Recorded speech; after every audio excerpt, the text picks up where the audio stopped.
4 days ముందు 3 బాక్సులు దొరికాయి. ఒకటి పోలీస్ స్టేషన్ ముందు, ఇంకోటి తీకానగర్ పాల్బోట్ దగ్గర, మూడోది కొలతూరు మార్కెట్లో. ఈ మూడిట్లోనూ కామన్ గా ఉన్నది ఈ మాస్క్ మాత్రమే.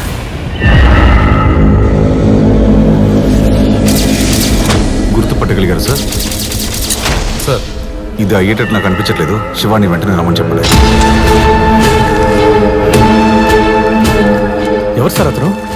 ఈయన పేరే శివ. ఎంత దారుణమైన ముఖాన్ని కూడా అలా అక్యూట్గా గీసే ఫేషియల్ రీకన్స్ట్రక్షన్ ఆర్టిస్ట్. అది మాత్రమే కాదు, సాల్వ్ చేయలేని కేసులను కూడా క్రైమ్ స్టోరీ రాసిచ్చే రైటరు. శివ రాసిచ్చే రిపోర్ట్లన్నీ నిజానికి దగ్గరగా ఉంటాయి.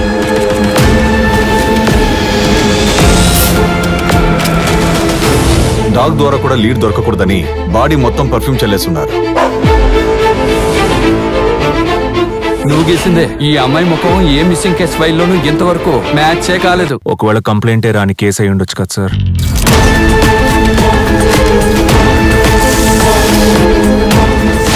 8 బాడీలు నీళ్లలోనే దొరికాయి. ఏ బాడీలోనూ ఇన్నర్ ఆర్గాన్స్ లేవు.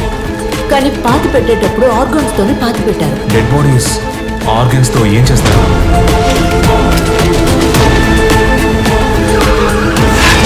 క్రైమ్ సీన్ రాసి ఇవ్వడంతో ఆపేయండికో.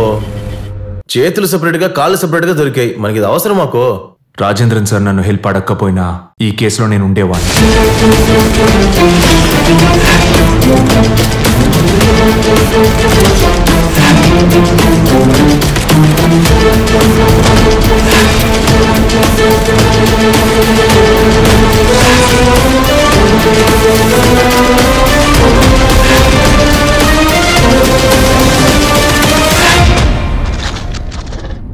ఒకవేళ ఈ హత్య నేను చేసుంటే తప్పకుండా స్టేషన్ ముందైతే పెట్టేవాడిని కాదు.